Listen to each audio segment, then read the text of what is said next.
오늘은 내가 만드신 6번째 시간으로 은혜 없는 복음, 내가 복음의 중심이 되다 라는 제목으로 함께 말씀 나누겠습니다.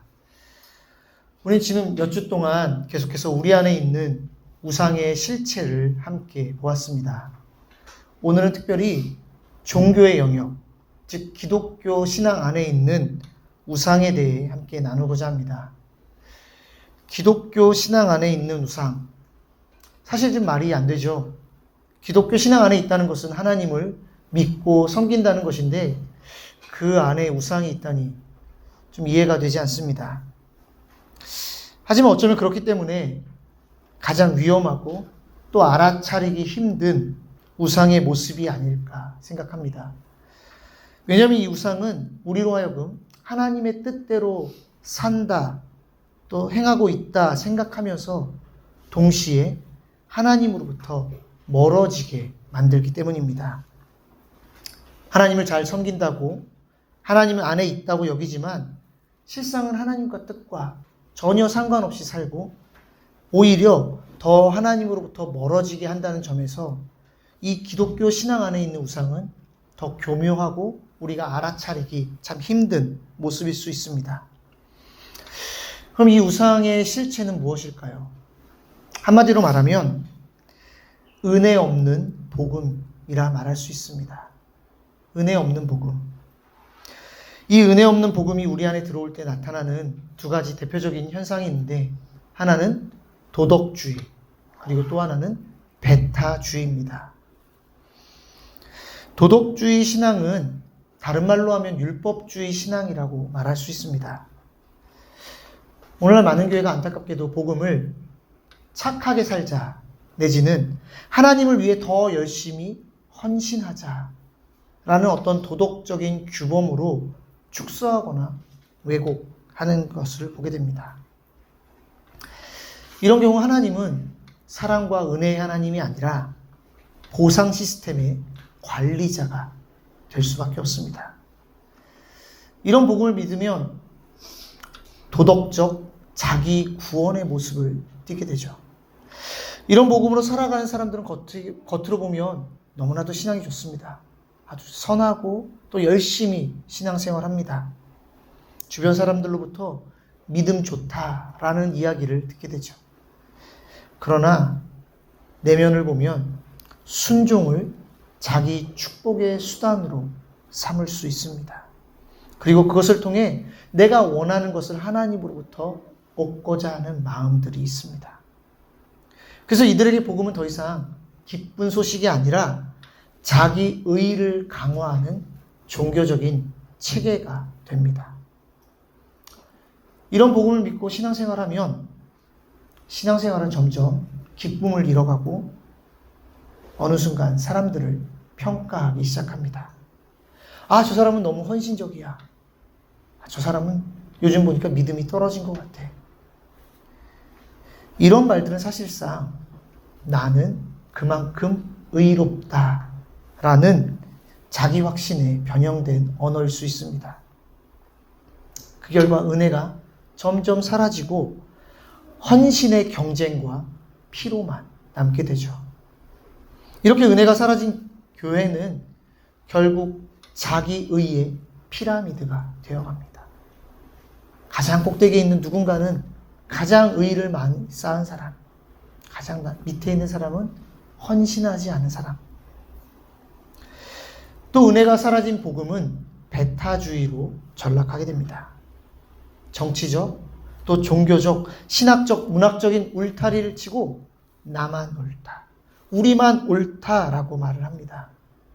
나와 다른 것들을 인정하지 않고 더 나아가 나와 다른 그 모습을 틀린 것이라고 규정하게 됩니다.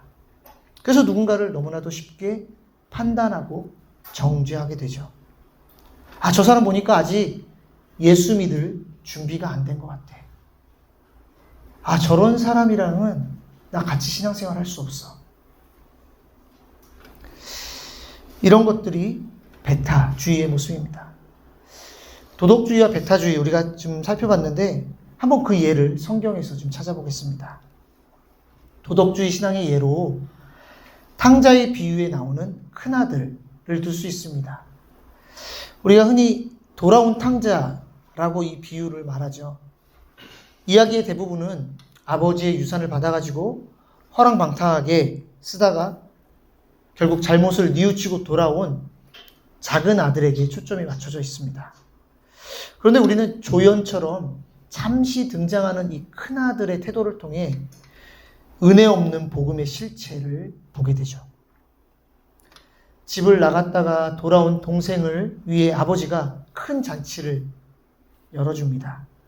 근데 큰아들은 어떻습니까? 그것을 보고 크게 분노하고 잔치에 참여하기를 거절합니다. 그는 이렇게 아버지께 말합니다. 나는 이렇게 여러 해를 두고 아버지를 섬기고 있고 아버지의 명령을 한 번도 어긴 일이 없는데 나에게는 친구들과 함께 즐기라고 염소 새끼 한 마리도 주신 일이 없습니다. 여기 큰아들의 이야기를 보면 자신이 여러 해 동안 아버지를 섬겼다 말합니다. 아마 충성되이 섬겼겠죠. 하지만 그는 아버지를 사랑하고 아버지와 함께 있는 그 자체를 기쁨으로 여긴 것이 아니라 마치 품꾼처럼 아버지 앞에서 종노릇 하고 있었습니다. 순종이라는 공로를 쌓아서 아버지에게 합당한 보상을 받고 싶었던 거죠. 그래서 그의 순종은 거래였습니다. 나는 열심히 일했으니 여러 해 동안 이만큼 수고했으니 아버지의 사랑, 아버지의 축복은 당연한 나의 권리입니다.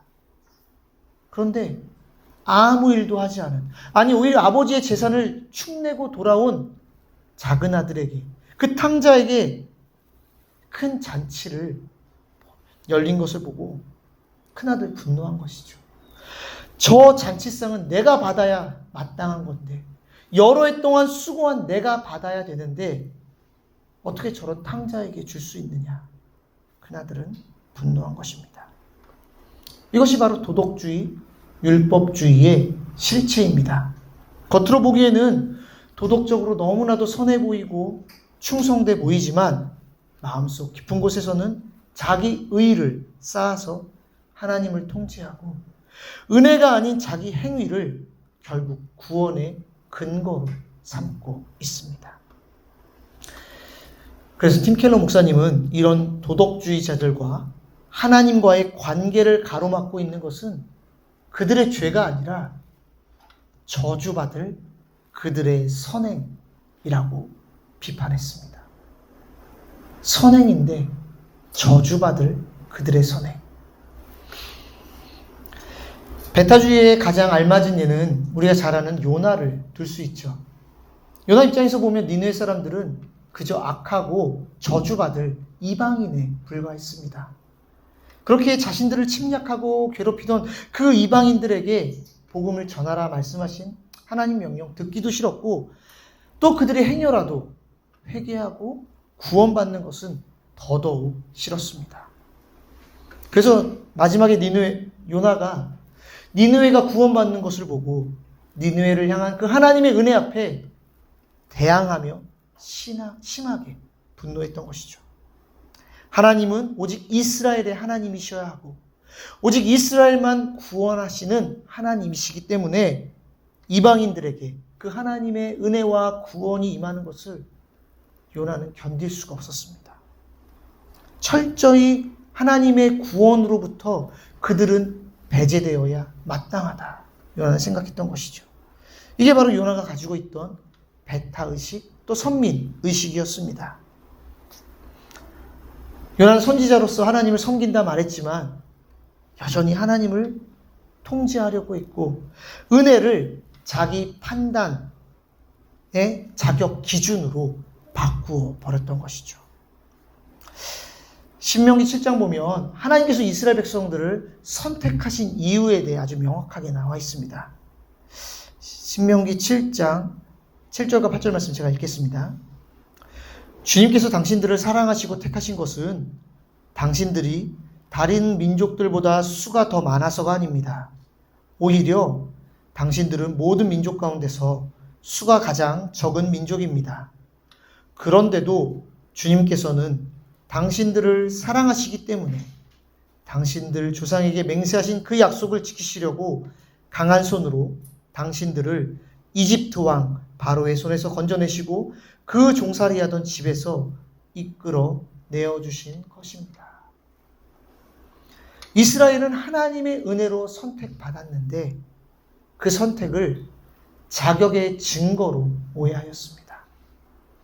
하나님께서 이스라엘을 선택하신 이유가 다른 민족들보다 그들이 강하고 뛰어나서가 아니라 오히려 가장 연약했기 때문에 그래서 사랑하셨다고 말씀하셨지만 이스라엘은 그 은혜의 선택을 선민의 우월로 바꾸어 버렸습니다. 요나서는 이러한 구약의 긴장감을 아주 축약적으로 잘 보여주고 있습니다. 요나는 하나님의 은혜가 어떠한 것인지 너무나도 잘 알고 있었지만 그 은혜가 내가 싫어하는 사람, 자기 보기에 자격 없는 사람, 또 자기의 원수된 자들에게 임하는 것을 견딜 수가 없었습니다. 그렇게 그 요나의 분노는 단순한 감정이 아니라 하나님의 은혜를 자기가 만든 틀 안에 가두고자 하는 종교적 교만이었습니다. 자, 이것이 기독교 신앙 안에 있는 우상인 도덕주의, 또 배타주의에 대한 모습입니다. 이들은 서로 좀 다르게 보이지만 하나의 공통점이 있는데 그것은 하나님의 은혜가 사라지고 그 안에 내가 중심이 된 복음이라는 것입니다. 복음은 믿지만 그 안에 하나님의 은혜를 희석하거나 변형시키거나 아니면 제거해버리고 그 중심에 내가 들어가 있는 나 중심의 복음. 그럴 때 우리는 열심히 신앙생활 하는데 하나님과는 상관없는, 아니 오히려 하나님으로부터 멀어진 신앙생활을 할 수 있다라는 것입니다. 그럼 우리가 어떻게 이 우상들로부터 벗어날 수 있을까요? 어떻게 이 도덕주의와 배타주의로부터 우리는 벗어날 수 있을까? 결국은 은혜입니다. 하나님의 은혜가 어떠한 것인지, 우리를 향하신 그 하나님의 은혜가 얼마나 크고 놀라운지 우리가 정확히 알게 되고 그 은혜를 기반한 복음을 우리가 온전히 믿을 때 우리는 도덕주의와 배타주의로부터 비로소 벗어날 수 있습니다. 교회 안에 가장 많이 사용되는 언어 중 하나가 은혜라는 단어죠. 언제 은혜라는 단어 사용하십니까? 오늘처럼 말씀 좋을 때 은혜 받았다. 예, 말씀하시죠. 또 찬양이나 기도할 때 뭔가 전율이 흐르면, 닭살 돋으면 은혜가 임했다 말하기도 합니다. 어떤 좋은 일 생기거나 상황이 잘 풀릴 때 모든 게 참 은혜롭다 라고도 이야기하죠. 여러 상황 가운데 또 여러 가지 의미로 우리가 은혜라는 단어를 사용합니다. 근데 정말 성경이 말하는 은혜는 뭘까요? 성경은 어떠한 의미로 이 은혜라는 단어를 사용했을까요? 보통 신약 성경에서 은혜라는 단어로 사용된 헬라어는 카리스라는 단어입니다.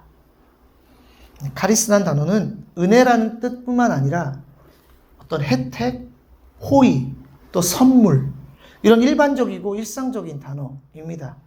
당시 로마 문화 가운데 보면 이 카리스는 사회적인 관계를 만들고 유지하는 데 아주 중요한 역할을 했다고 합니다. 당시 로마 사회에 이런 격언이 있었다고 합니다. 내 이웃에게 다정하게 대하라. 그러면 집에 문제가 생겼을 때 이웃이 바로 그곳에 함께 있을 것이다. 무엇인가를 주면 무엇인가를 얻게 될 것이다. 이게 당시 유행하던 로마 사회의 격언이었다고 합니다. 무슨 말이냐면 당시 로마 사회에서 다른 사람들을 향한 카리스, 어떤 선물, 호의는 가장 좋은 보험이 되었고, 또 반대로 아주 인색하거나 이 카리스를 잘 사용하지 못하는 사람들은 어려운 일을 당했을 때 아무런 도움을 받을 수 없었다고 합니다.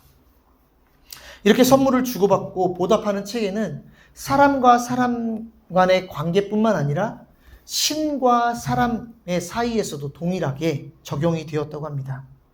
로마의 종교에서 신들은 인간들의 후원자가 되었는데 신은 인간들에게 건강과 안전, 성공을 보장하는 대신 인간들은 신에게 또 제사와 어떤 경배로 화답해야 될 의무가 있었던 것이죠. 이게 바로 카리스입니다. 이렇게 초대교회 당시 로마 사람들은 모든 사회적인 관계가 어떠한 선물과 호의로 이루어졌습니다. 그래서 로마 사람들은 이 카리스를 아주 현명하게 또 분별력 있게 누군가에게 주는 것을 중요하게 생각했습니다. 아무에게나 주는 게 아니죠. 보답할 것 같은 사람, 아니면 보답할 만한 가치가 있는 사람에게 이 카리스를 주어야 된다 생각을 했던 것이죠. 그래서 1세기 철학자이자 로마 황제의 스승으로 알려진 세네카라는 사람은 이 카리스에 대해 이렇게 말을 했다고 합니다. 선물, 즉 카리스는 사회를 하나로 묶어주기 때문에 잘 주는 것이 중요하다. 즉 넉넉히 주는 것은 훌륭한 것이지만 아낌없이 주더라도 대상을 조심스럽게 정해야 한다. 현명하게 주고 실망감이나 당혹감을 피하기 위해 선물은 자격 있는 사람들에게 주어져야 한다. 이런 생각은 로마 사람들뿐만 아니라 당시 유대인들도 동일하게 있었던 것 같습니다. 당시 유대인들이 많이 읽었던 책 중에 하나인 솔로몬의 지혜서라는 책이 있는데 그 안에 이런 격언이 있었습니다. 하나님은 분명 은혜가 풍성하신 하나님이십니다. 하지만 하나님은 하나님의 은혜를 받기에 합당한 자격 있는 사람들에게 하나님의 지혜라는 선물을 베푸시는 분이십니다. 그 당시 아주 유명한 유대교 철학자, 최초의 유대교 철학자라고 불리는 필론이라는 사람도 이런 말을 했다고 합니다. 하나님은 하나님의 은혜에 대해 각 사람이 어떻게 반응할 것인지 미리 알고 계신 것이 틀림없다. 이것을 근거로 하나님은 하나님의 은혜를 받을 만한 가치 있는 사람을 선택하셨다. 물론 이와 다르게 생각했던 유대인들이 없었던 건 아니지만 그 당시 일반적인 유대인들의 사고방식, 하나님의 은혜가 어떠한 것인지 그들은 이렇게 생각했던 것 같습니다. 자, 정리해보면 그 당시 로마인들이나 유대인들이나 모두 이 카리스는 받을 만한 가치 있는 자들에게 주어져야 한다라는 것이 공통된 이해였던 것 같습니다. 오직 자격 있는 자, 가치 있는 자들만이 은혜를 누릴 수 있었습니다. 이런 생각과 세계관에 따르면 아까 얘기했던 도덕주의나 배타주의는 전혀 잘못된 것이 아니죠. 하나님의 카리스를 받기 위해 수고하고 애쓰고 헌신하고 순종하는 것이 마땅하고 반대로 그렇게 하지 못했던 사람들에게 하나님의 카리스는 배척되는 것이 마땅합니다. 그러나 성경은 헬라인이든 유대인이든 우리 모두가 다 하나님 앞에 철저한 죄인임을 선언하고 있습니다. 이 말은 이 세상의 그 누구도 하나님의 은혜를 받을 만한 자격이나 가치를 가지고 있지 않다라는 말입니다. 우리 모두 다 파멸한 인생이고 그 정해진 심판, 뒤바꿀 만한 그 어떠한 것도 우리에게 남아있지 않다는. 그래서 우리는 어쩔 수 없이 비참한 존재라는 말이죠. 어느 누가 감히 하나님의 그 카리스를 받을 만한 가치나 그 어떠한 존재감을 가지고 있겠습니까? 그런데 성경은 이러한 비참한 운명에 처한 우리에게 하나님께서 그리스도 예수 그리스도를 통해 하나님의 은혜, 즉 카리스를 주셨다라고 선포합니다. 우리 함께 하나님의 말씀 함께 보겠습니다. 저 함께 읽었으면 좋겠습니다. 로마서 5장 8절 말씀입니다. 우리가 아직 죄인 되었을 때에 그리스도께서 우리를 위하여 죽으심으로 하나님께서 우리에 대한 자기의 사랑을 확증하셨느니라. 아멘. 에베소서 1장 7절 말씀입니다. 우리는 이 아들 안에서 하나님의 풍성한 은혜를 따라 그의 피로 구속, 곧 죄의 용서를 받게 되었습니다. 아멘. 로마서 3장 24절 말씀입니다. 그리스도 예수 안에 있는 속량으로 말미암아 하나님의 은혜로 값없이 의롭다 하심을 얻은 자 되었느니라. 아멘. 이것이 바로 카리스입니다. 하나님의 그 은혜를 받을 만한 자격도 가치도 없는 죄인인 우리에게 하나님은 예수 그리스도를 보내주셨습니다. 예수님의 피와 죽음으로 우리의 죄값을 대신 치르시고 우리를 값없이 의롭다고 선언해 주셨습니다. 우리가 감히 감당할 수도 없는 그 하나님의 카리스를 우리에게 값없이 아무 대가 없이 주신 것입니다. 성경은 세상이 말하는 카리스와 전혀 다른 카리스를 말하고 있습니다. 카리스를 받을 만한 자격도 없고 가치도 없고 그런 우리를 위해 자신의 아들을 우리에게 선물로 주셨고 그 아들의 희생을 통해 우리를 구원해 주신 것입니다. 이것은 당시 문화 속에, 아니 오늘날의 문화에 비춰보아도 도무지 이해할 수 없는 일이죠. 그 어떤 자격도 없고 보답할 능력도 없고 그 은혜가 얼마나 큰 것인지 다 깨닫지도 못하는 사람에게 가장 큰 선물을 주신 그 하나님의 은혜는 우리로서는 도무지 이해할 수 없는 일입니다. 그러나 여러분, 그 놀라운 하나님의 은혜가 저와 여러분을 살리셨고 오늘도 살리고 계시고 앞으로도 영원히 살리실 것입니다. 이것이 바로 기쁜 소식, 은혜의 복음입니다. 여러분, 예수님의 십자가는 은혜 없는 복음을 완전히 무너뜨립니다. 그 십자가 앞에서 율법주의자들은 자신의 모든 의가 무너지는 것을 경험하게 되고 배타주의자들은 십자가 앞에서 나 역시 동일한 죄인임을 철저히 깨닫게 됩니다. 그 십자가 앞에서 우리는 그저 우리를 위해 행하신 크고 놀라운 일, 그 놀라운 은혜 앞에 감사하며 감격하며 하나님을 찬양하게 됩니다. 우리가 하나님의 은혜, 즉 예수 그리스도의 그 십자가를 깊이 알면 알수록 우리의 신앙은 열심을 추구하는 신앙에서 하나님 안에서 안식하며 하나님과의 더 깊은 관계로 나아가게 됩니다. 더 이상 순종이 어떠한 의무나 자격 조건이 되는 것이 아니라 하나님의 기쁨에 참여하는 수단이 됩니다. 너와 나를 구분짓고 갈라놓았던 그 모든 담들이 하나둘 무너지고 다양성들이 인정되지만 또 그 안에서 서로 사랑하며 하나됨을 이루게 되죠. 하나님이 세상을 이처럼 사랑하셔서 독생자 예수 그리스도를 이 땅에 보내신 것처럼 하나님 아버지의 마음을 품고 세상 속에 나아가 우리 안에 충만한 그 하나님의 은혜를 나누며 살아가게 됩니다. 이것이 바로 은혜의 복음으로 살아가는 삶의 모습입니다. 우리 모두가 이 은혜의 복음으로 살아가기를 주님의 이름으로 축원합니다. 마지막으로 오늘 말씀 기억하면서 오늘 본문 말씀 다시 한번 주님의 마음으로 함께 읽고 말씀을 마치겠습니다. 큰아들을 향한 하나님의 말씀입니다. 함께 읽겠습니다. 아버지가 이르되 예 너는 항상 나와 함께 있으니 내 것이 다 내 것이로되 이 내 동생은 죽었다가 살아났으며 내가 잃었다가 얻었기로 우리가 즐거워하고 기뻐하는 것이 마땅하다 하니라. 자, 요나를 향한 하나님 아버지의 마음입니다.